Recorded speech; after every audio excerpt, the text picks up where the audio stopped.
Eurosceptics come and go, but there's only one Viktor Orban. It took 16 years and Sunday's record turnout in Hungary to vote out the seemingly unbeatable far-right leader.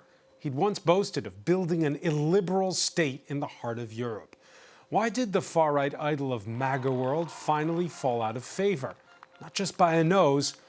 The Hungarian people, quote, didn't vote for a simple change of government, but for a complete change of regime. That's the boast of Prime Minister-in-waiting Peter Magyar. How will the once ally turned pro-EU conservative turn his constitutional supermajority he now has into a rolling back of Orban's consolidation of power? We'll ask about the task at hand and reactions abroad, starting with Russia, on which Hungary still depends for its oil and gas, how to handle the Kremlin. The sighs of relief in Brussels and in Kyiv are audible, but what with Budapest no longer championing a coalition of Eurosceptics that include France's Marine Le Pen. But it doesn't mean Hungary will always be pliant, nor that hostility from bigger powers will magically disappear for the continent. Today in the France 24 debate, we're talking about the end of 16 years of Orban rule. With us from Budapest, France 24 Europe editor Armin Georgian. Good to see you there by the banks of the Danube.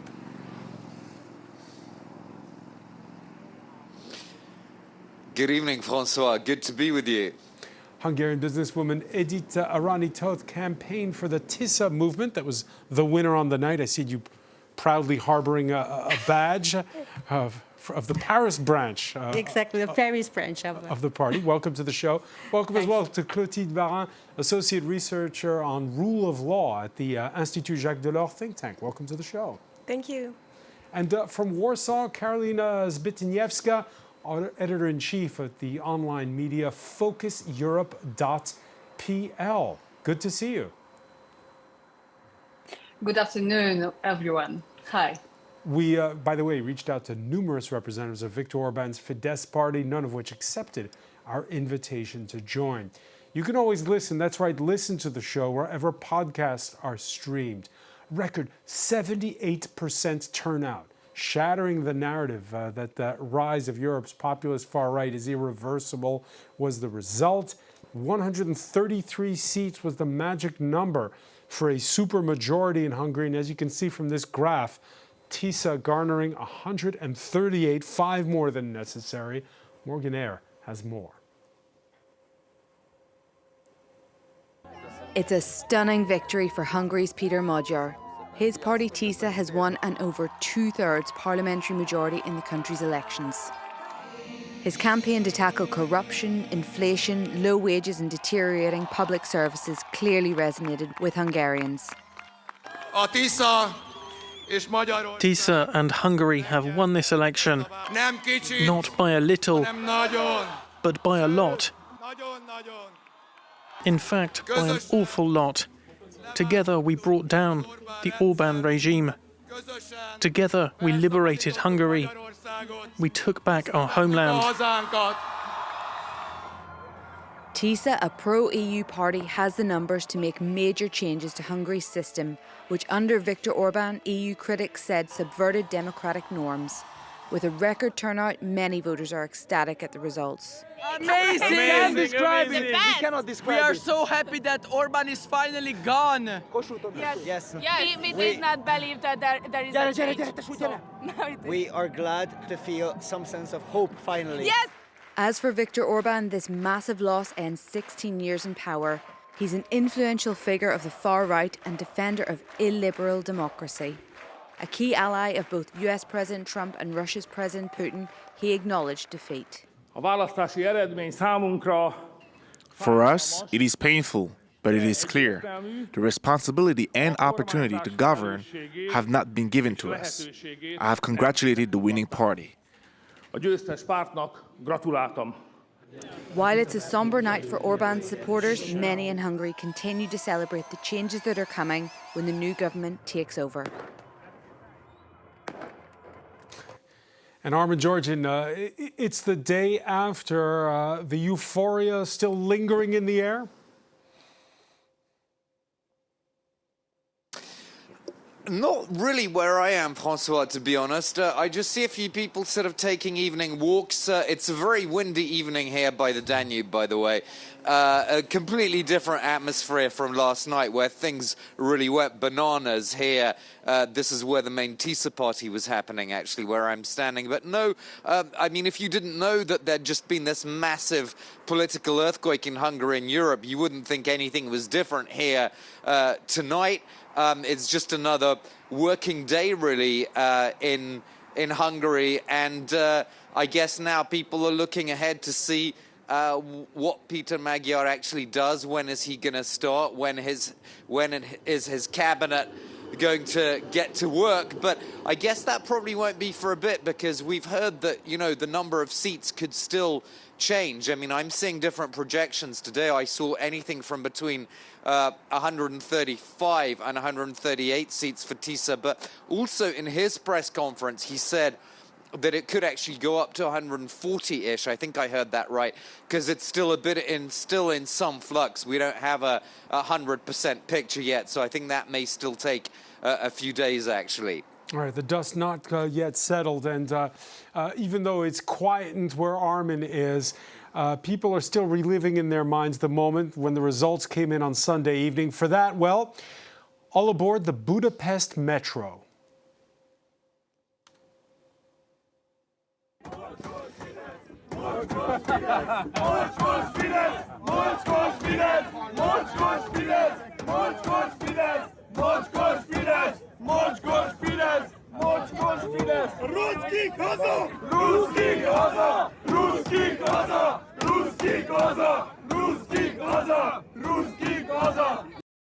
Russians go home. Edith already thought that was the slogan in 1956 when Soviet tanks rolled into Budapest. 1956 and also in 89. That was Viktor Orban's slogan that he shouted in 89 in front of the parliament, and now it repeats because it's really interesting trick of history that now it's against him that we use the same slogan. So you were at a watch party here in Paris. And first, we know when the polls close that the turnout is high, record high, 78%. But you don't know then that it's going to be a supermajority. No, of course not.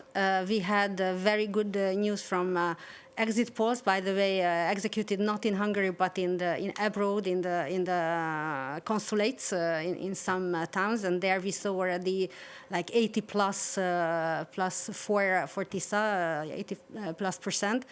And that gave a hope, so obviously. And results came out very early also from Hungary, so it's around, like, I would say, 10 o'clock. We had quite massive... You were with us last week, and you were very guarded. You weren't shouting, oh, it's going to be a supermajority. You were very guarded. I was. Why were you so cautious? It's very interesting because, in fact, all the exit polls beforehand showed more or less the same results for Fidesz victory 4 years ago than this time for TISA. But there was one thing which was massively different between the two periods, and that was the Orban regime. So everything which we could imagine in terms of the power of the propaganda, which we could imagine in terms of hidden voters, in terms of last-minute frauds in small villages, and what we still expect, that was heard before, is the missing votes which are coming from abroad, also Western Europe, but mainly from Hungarian minorities around the border. So that's what can still change the picture. But honestly, with this figure at 138, there is no reason anymore to be not to be happy. Yeah, and as Armin Georgian was saying, big press conference, 3 hours from the Prime Minister-in-waiting. He called for a handover to happen sooner than later. It's up to Hungary's president, of course, to convene the new parliament. She has 30 days to do so. In his speech last night, Karolina Zbytniewska, Peter Magyar saying his first trip abroad would be to neighboring Poland, where you are. Poland, where you also saw a couple of years back the pendulum swing from the hard right to the center. Of course, you didn't have that supermajority that they've got. Yes, exactly. The supermajority makes it more easy, although not easy in itself, to really bring back the liberal democracy, so revert the state capture that has been implemented throughout the last 16 years by Viktor Orban in Hungary. So his choice, Peter Magyar's choice to come to Warsaw first, is symbolically and also strategically important in my views. So it marks, first of all, with Viktor Orban's recent geopolitical posture, because Hungary under Viktor Orban became one of the main internal disruptors, but not only within the European Union, but also within the Visegrad group. That is, this combination of four Central European countries, Poland, Slovakia, Czechia, and Hungary itself. Especially, he was this vetoing player on Ukraine and Russia. Now Budapest wants to be back into Central Eastern Europe and into the European mainstream, and I think that that's one of the reasons why Poland is the first place for Magyar to go. Warsaw, he wants to go to Warsaw, but also to Gdańsk, and he wants to escape by this permanent spoiler status. And what do Poles make of Peter Magyar? Again, he's a former member of Fidesz. Yes, indeed, he is. That's why maybe his turn has been more evident for his people that were voting for him, that he knows exactly what actually Fidesz was. So he knows what needs to be changed. He grew the most, he had the most of reasons to get frustrated with Fidesz, and also to translate this frustration so successfully to his voters. As it was earlier mentioned within this material, within this program, people were really fed up with their state of life context. So with the inflation, with soaring prices, with all these bread and butter issues that Viktor Orban was actually avoiding in his campaign. He was still playing this blame game. It's all Brussels, it's all Ukraine, and that Peter Magyar will become a new Zelensky and will bring Ukraine onto Hungary. Peter Magyar was speaking the language of the real people, the common people, the language of problems, and also bringing in the change for these problems. So he was the candidate of solutions. Clotilde Varin, at that 3-hour press conference earlier, he talked about how other leaders have called him up for advice on how to do it, and he said it was by grassroots campaigning, going to see people out in the field, as Carolina was just mentioning. We have an election, I don't know if you've heard, here in France next year. What lessons do you draw from what happened? Why did this happen? Why? First, I think Carolina was right. He was the right candidate, as he knows Fidesz by heart. He used to be married to the former Minister of Justice, so he knows the manipulations, how the clan was functioning. This is something very important. Secondly, I think as well, he didn't fall into the trap that all the time Orban was, launching, pretending he was a puppet of Brussels, and he concentrated on as Carolina mentioned as well, those bread and butter issues. Yes, so the national issues. Because what is very striking is that Viktor Orban is always talking about patriotism, nationalism, and then he was only talking about foreign policy issues, which didn't, match with the expectations of the Hungarian population that could witness how much, their daily life was hard, and because of inflation, because of unemployment, and so that the solutions were not here. And I really think that Peter Magyar was very clever, because he has been able to link in the citizens' mindset the link between economic problems and corruption. So, and that was not, so the people just witnessed that, of course, Fidesz is the problem, because the corruption is bringing them to poverty. And it was not the same thing before. And also the grassroots campaign, of course, is very important. I think that he chose, and Edith here is an example of that, citizens. He chose citizens that were not, intricated into these issues and corruption deals and bad things. So, in fact, it gave him a lot of course, importance, but also, all his messages were well perceived. And also, I want to say that I think that he's a pro-European conservative, and maybe also that's what the majority of the population in Hungary is fond of. More, if he were too progressist, I don't know if he will have gathered so many people around him and so many voters and this wonderful supermajority. And just to be clear, you make the point about Orban's misstep being to focus too much on foreign policy.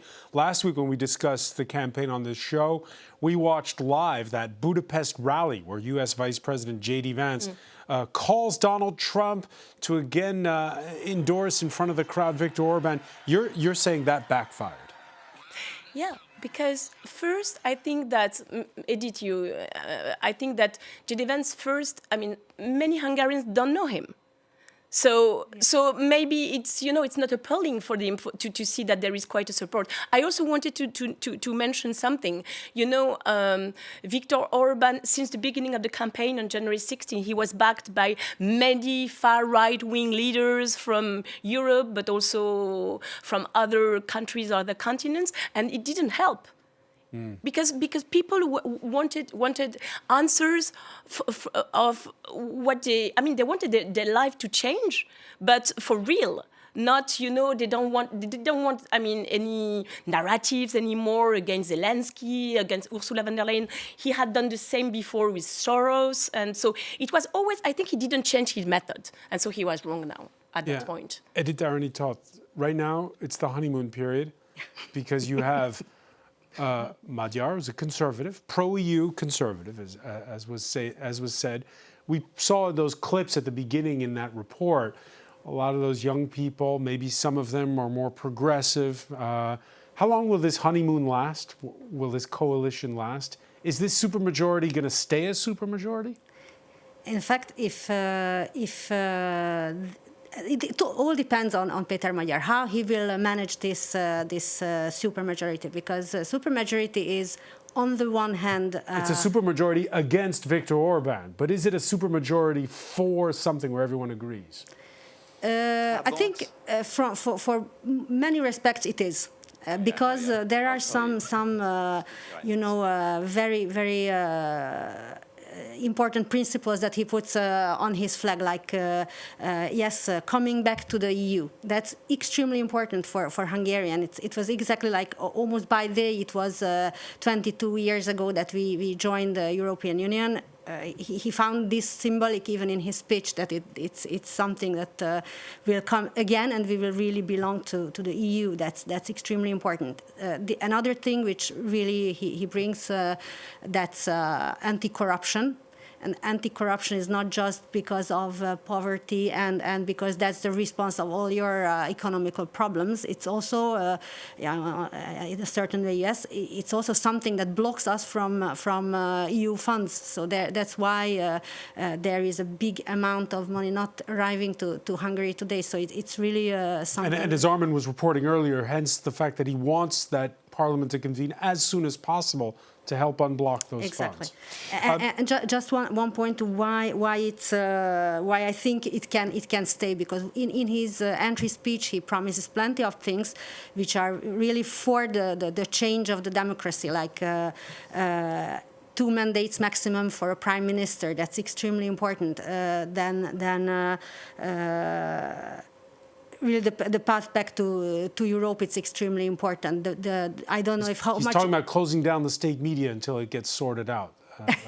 That's what he said at his exactly press media freedom, and I don't know how much it's relevant for European, but it's very much in Hungary. The governance by decrees since 2020 in Hungary. So he promised clearly that from day one he will stop this, and we will come back to a real parliamentary democracy. So I think there are plenty of promises that can make him successful, even in a supermajority, if he brings this true. All right, constitutional reform ahead. Among the international reactions coming in, then that of Ukraine's President Volodymyr Zelensky, who talked about a constructive approach prevailing, and this even though Magyar made it very clear in his speech that he would not be endorsing any fast track for Kyiv's EU membership application. Hungary's oil contracts with Russia, by the way, they run through 2035. So he's going to have to tread carefully. Hungary dependent on Moscow for supplies via the Druzhba pipeline. As you can see, a pipeline that was damaged and it's been shuttered since an attack in its Ukrainian portion a few weeks back. Peter Magyar, who said he would pick up the phone if Vladimir Putin called, although he admits it would probably be, quote, a short phone conversation, and I don't think he would end the war on my advice. Let's take a listen to the Kremlin's reaction to his win.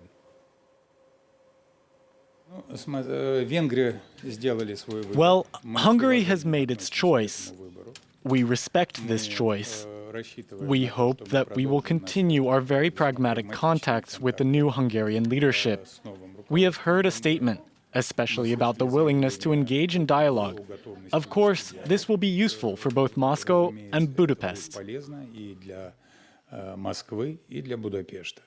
Armin Georgian, if you're the leader of a Central European state in waiting, and you hear the Kremlin talking about our very pragmatic contacts, would you take that as something positive or perhaps a bit of a threat?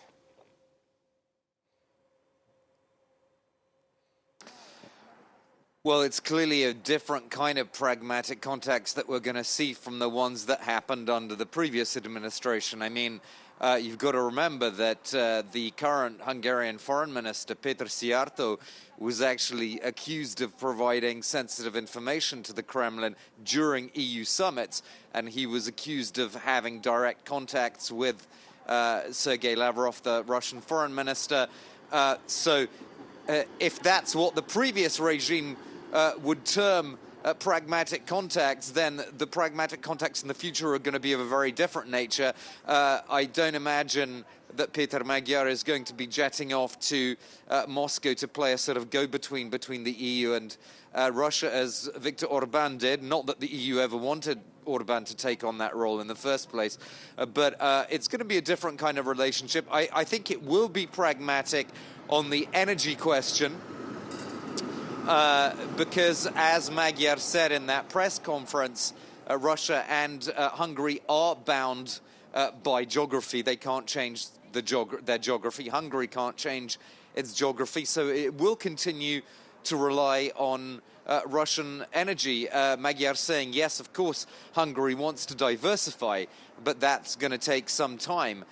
So there's not going to be any major change on that front. I think, though, the thing to underline here, François, is that Magyar, he did capture something in this campaign that the opposite side, that Fidesz, missed. And you reported earlier about those chants of Russians out during some of these campaign events that Magyar held in echo of the Hungarian Revolution of 1956, of which the 70th anniversary is coming up soon, by the way.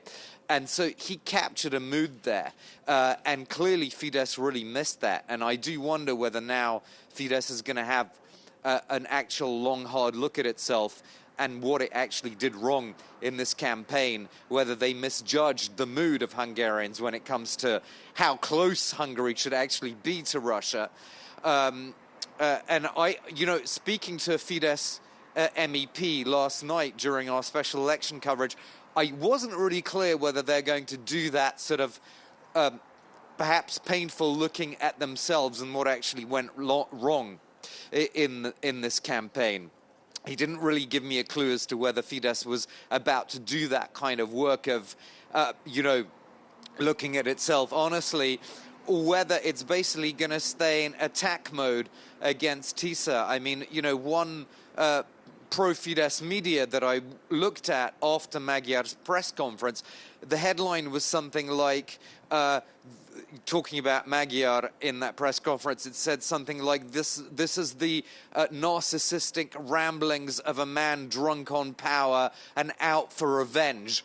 Is that the kind of line that they're going to go for full on now, or are they going to sort of take a step back and look at themselves and actually have an honest look at what went wrong in their campaign, including having J.D. Vance parachuting into this campaign and openly saying we need to have Orban re-elected? Are they going to sort of admit those things that went wrong, or are they just going to stay in attack mode against TISA? I think that's an open question as of this evening. Yeah, when you were speaking to that member of the European Parliament, any sense as to whether or not this would remain very much Viktor Orban's party? Would he be the leader of the opposition?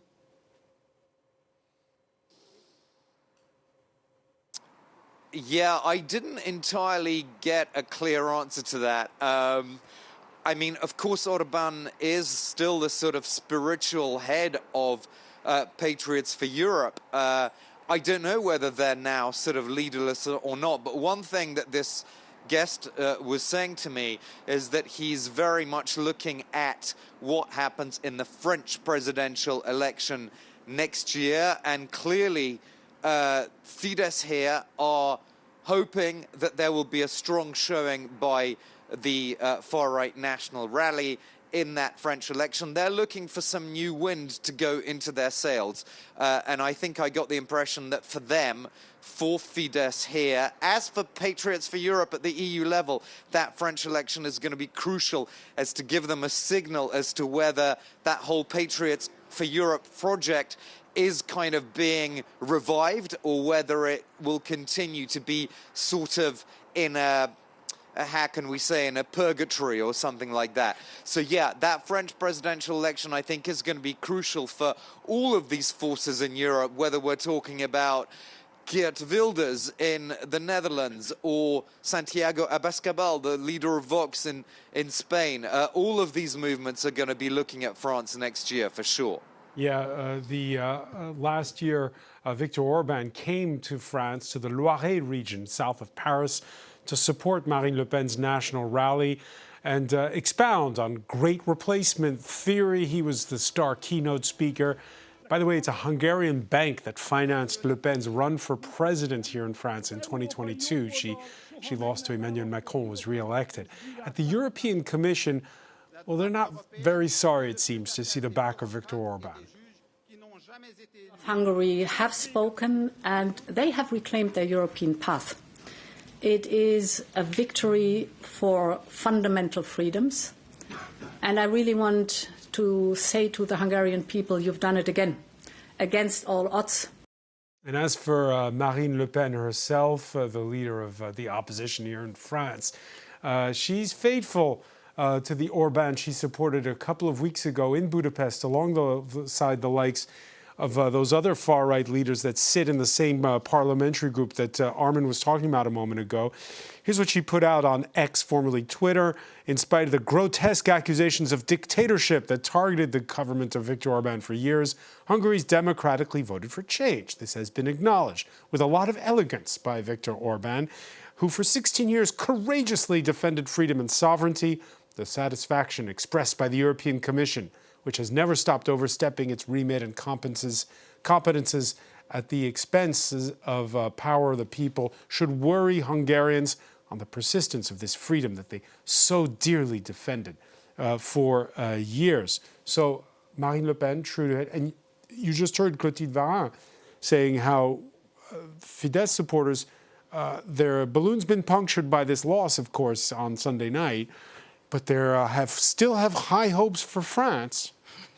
You mean all Fidesz voters? I mean, maybe Orban, of course. You know, we've been talking about this big, coalition of alliance of far right-wing parties since some years now. And they didn't make it because they are very different. But they did until Sunday night. They had this sort of aura of it's irresistible. They keep, every time there's a regional election in Germany, we see the AfD going up in the polls. Every time we have an election here in France, the National Rally goes up in the polls. There was this sort of narrative that the rise is irresistible. Yeah, true. The rise of illiberalism seemed to be irresistible. And at the same time, with this election and his defeat, we can see that it's not the case. But of course, Orban, he's only 62 years old. He will still be here. He's not going to, I guess, he's not going to quit the power.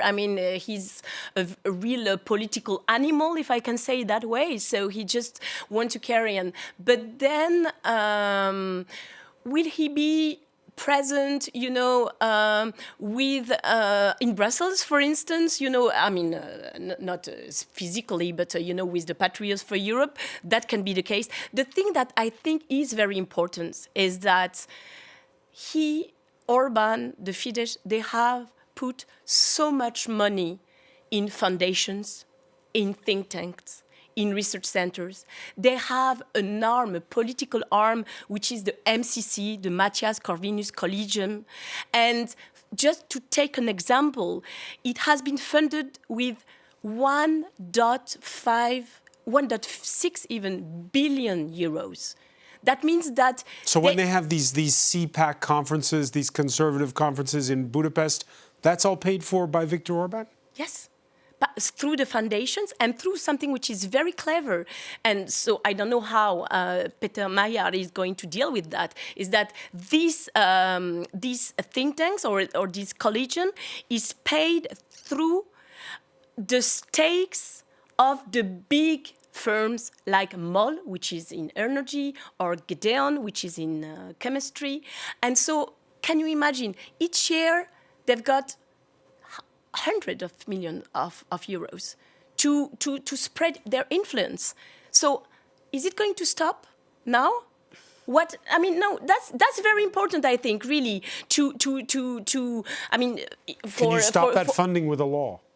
I think you can stop one thing, which is fusioning state money to party money, and that's already very important. So Orban will never have his wing will never have the source they had while having their hand on state money. So they use for party purposes, use for propaganda purposes, as they use for funding think tanks, something which didn't belong to them, in fact. So it's... So let me bring in Karolina Zbytniewska here.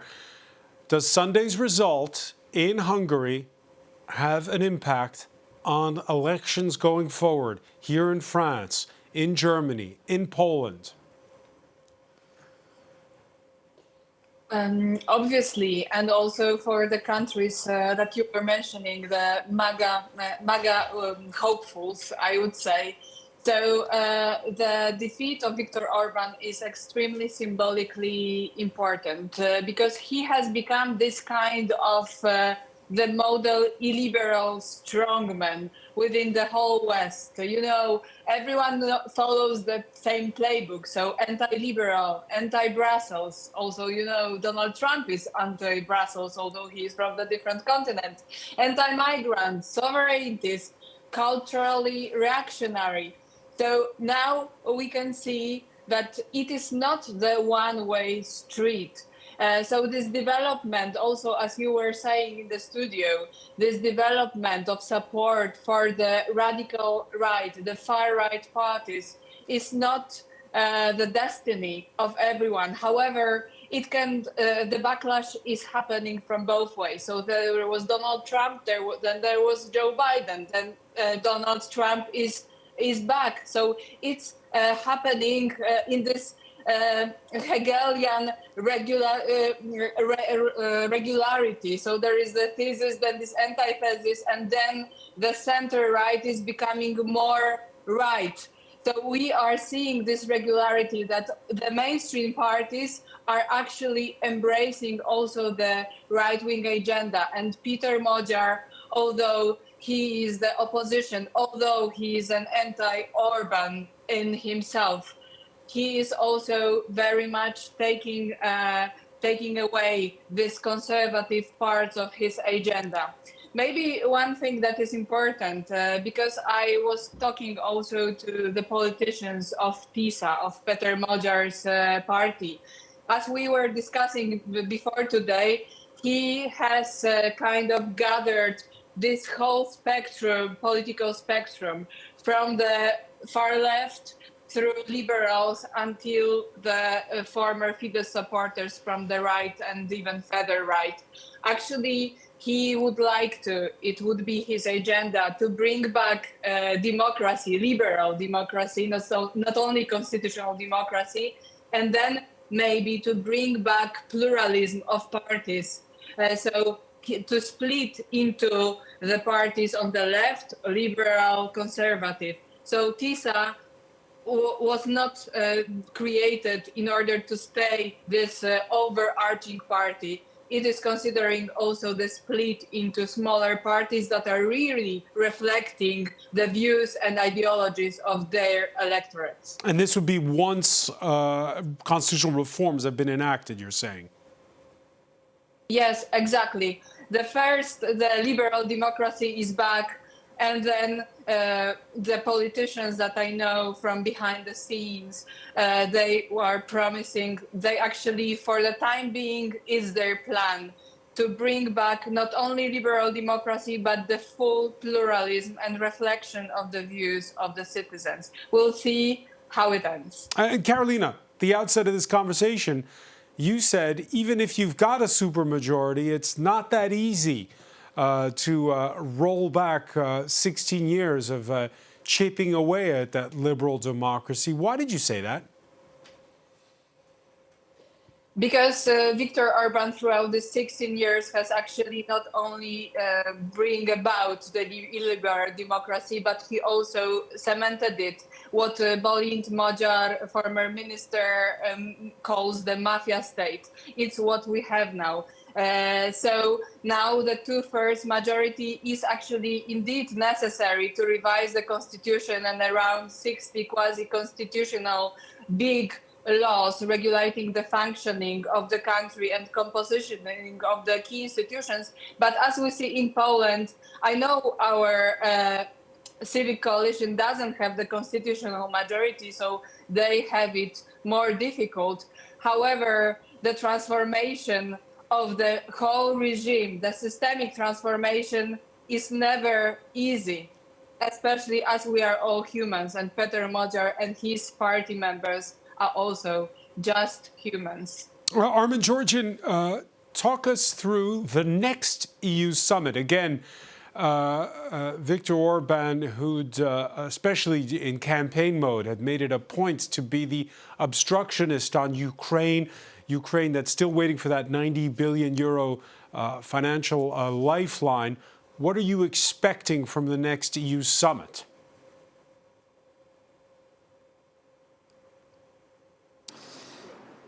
Well, this evening, actually, I think it's even as we speak, there are still calls going on between Peter Magyar and EU leaders, including Ursula von der Leyen.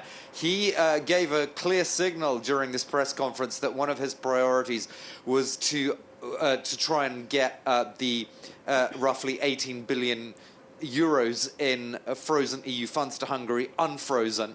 He wants that to happen soon, and he's obviously hoping for a similar signal to what the EU sent to Poland when Donald Tusk came back to power there.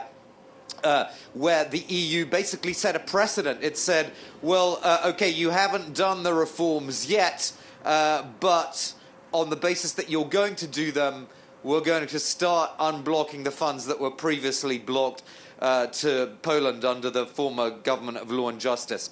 So there is a precedent that's being set there that obviously Magyar will be hoping to leverage. And there's actually no reason for the EU to oppose that because, after all, unlike in Poland, where everybody knew that Donald Tusk was going to have this problem with President Nawrocki as a counterweight, here we've got a parliamentary system and probably the supermajority that we've been talking about all evening, which means that Peter Magyar can actually do reverse that state capture under the previous system.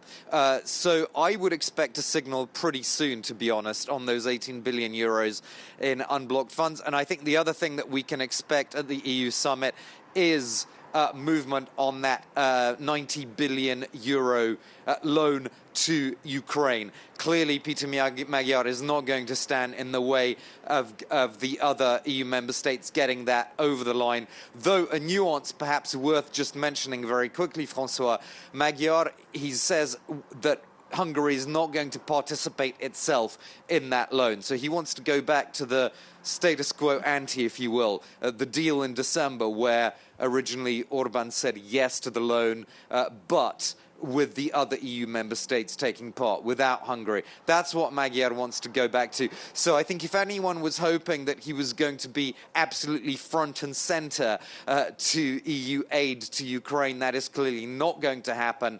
But I'm sure it will be a relief to the other EU member states that at least they won't have that blocking position from Orban, and they will be able to get that 90 billion euro loan to Ukraine over the line.